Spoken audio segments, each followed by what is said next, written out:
गोपाल ने नापी धरती। लेखक गोपाल भांड। नमस्कार दोस्तों, आप कहानी सुन रहे हैं। यह बहुत ही रोचक कहानी है। आप कहानी में बने रहे, आगे बहुत ही मजा आने वाला है। अगर आपने चैनल को सब्सक्राइब नहीं किया है तो चैनल को सब्सक्राइब कर लें और कहानी सुनने के बाद वीडियो को लाइक जरूर करें। तो कहानी आगे। गोपाल ने नापी धरती। कहानी गोपाल भांड। एक दिन गोपाल भांड जब कृष्णनगर के राजा कृष्णचंद्र राय के दरबार में पहुंचा तो उसे वहां का वातावरण कुछ बदला बदला सा लगा। राजा कृष्णचंद्र उदास भाव से अपने सिंहासन पर बैठे हुए थे। उनके चेहरे पर चिंता की लकीरें थीं। सारे दरबारी चिंतित भाव में अपने स्वामी की तरफ ही देख रहे थे। गोपाल ने अपनी विशिष्ट हास्य शैली में राजा को हंसाने की कोशिश की, लेकिन राजा के चेहरे पर मुस्कान पैदा न हुई। गोपाल समझ गया कि अवश्य ही कोई गंभीर समस्या पैदा हो गई है, तभी महाराज इतने गंभीर हैं। जब बहुत देर तक महाराज की चुप्पी न टूटी तो गोपाल ने पूछ लिया, अन्नदाता, आज आप कुछ ज्यादा ही चिंतित लग रहे हैं। क्या कोई गंभीर समस्या पैदा हो गई है?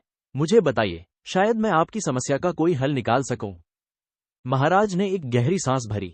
बोले, तुमने ठीक अंदाजा लगाया है गोपाल। सचमुच मैं एक गंभीर समस्या से घिर गया हूं। समझ में नहीं आता कैसे निपट पाऊंगा इस समस्या से। पर समस्या क्या है अन्नदाता? वही तो मैं जानना चाहता हूं, क्योंकि आपको चिंतित देखकर मुझे भी उलझन हो रही है, गोपाल ने कहा।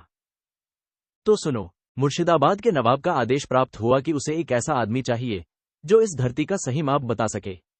ये बता सके कि धरती की लंबाई कितनी है और चौड़ाई कितनी है न पागलपन की बात। भला संपूर्ण धरती की लंबाई चौड़ाई आज तक कोई माप सका है?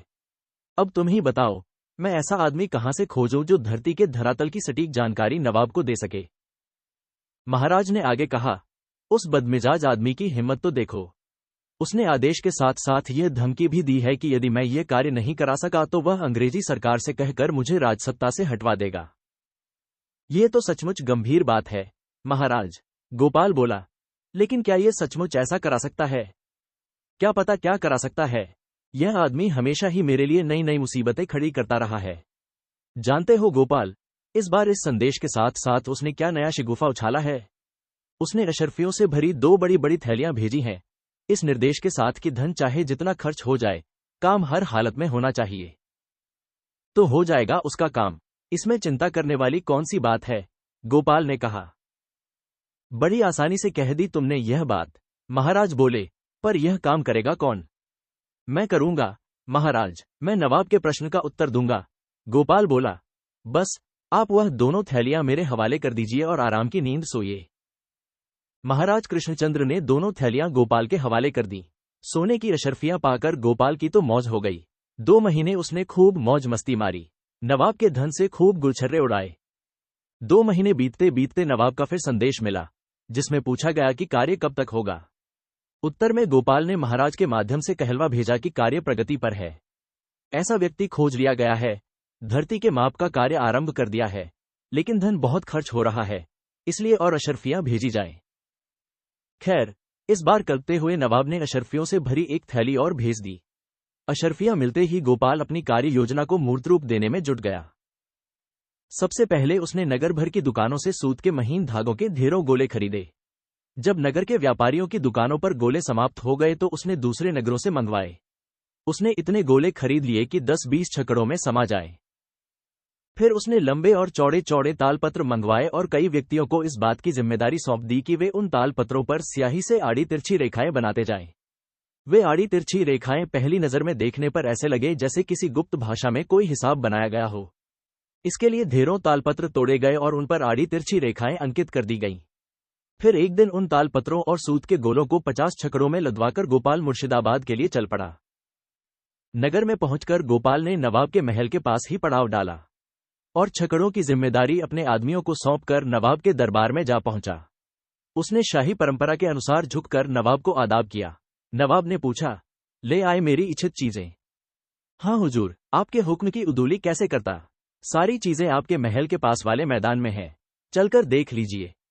नवाब बड़े उत्साह के साथ गोपाल के साथ मैदान में पहुंचा। उसकी दृष्टि छकड़ों पर पड़ी तो उसने पूछा, ये सब क्या है गोपाल? क्या भरा है इन छकड़ों में? धरती का सही माप है हुजूर, गोपाल बोला। सूत के वे गोले हैं जिनसे धरती की सही माप की गई है। आप चाहें तो इन्हें नपवा कर अपनी तसल्ली कर सकते हैं। ऐसा करने में तो पूरा साल ही गुजर जाएगा। नवाब असमंजस भरे स्वर में बोला, तुमने माप का सही हिसाब भी तो लिखा होगा, हमें वह हिसाब दिखा दो। वह भी हाजिर है हुजूर, ये देखिए इन 10 छकड़ों में उसी का हिसाब किताब लदा हुआ है। नवाब ने तालपत्रों को पहाड़ सा देखा तो उसकी सारी हिकड़ी गायब हो गई। वह टुकुर टुकुर तालपत्रों से लदे छकड़ों को देखता रह गया। गोपाल ने कहा, हुजूर, अपने आदमियों से कहो कि वे तालपत्रों पर लिखे सारे हिसाब को अच्छी तरह से जांच लें। बेहतर तो यही रहेगा कि आप स्वयं ही इसकी जांच करें। नहीं नहीं, हमारे पास इतना समय कहाँ है, तुम कहते हो तो ठीक ही होगा। नवाब जल्दी से बोला, जैसे वह गोपाल से पिंड छुड़ाना चाहता हो। तो हुजूर संतुष्ट हुए न? अब हुक्म दीजिए कि छकड़ों से लदे सामान का क्या करूं? क्या इसे सरकारी मालखाने में जमा करवा दूं? गोपाल बोला, कोई जरूरत नहीं है, तुम इसे वापस ले जा सकते हो, हमारी आज्ञा है। ये कहकर नवाब जाने के लिए मुड़ा, लेकिन तभी गोपाल ने उससे कहा, हुजूर, मेरी एक गुजारिश है। बोलो, क्या चाहते हो? हुजूर, धरती का सही माप लेने के चक्कर में मैंने बहुत खाक छानी है। क्या हुजूर मेरे काम से खुश होकर मुझे कोई इनाम इकराम नहीं देंगे? हाँ हाँ, क्यों नहीं, बेमन से नवाब ने कहा। फिर मुड़कर अपने कर्मचारी से बोला, इसे सरकारी खजाने से 100 अशरफियां दिलवा दो। इस प्रकार चतुर गोपाल ने नवाब से खरीदा गया सारा सामान भी ले लिया और उससे 100 अशरफियां भी झटक ली। कृष्णानगर लौटकर उसने दरबार में सारा किस्सा सुनाया तो महाराज और सभी दरबारी हंसते हंसते लोटपोट हो गए। राजा कृष्णचंद्र ने खुश होकर गोपाल को पुरस्कृत में 100 अशरफियां दे डाली। आखिर गोपाल ने एक असंभव काम जो कर दिखाया था।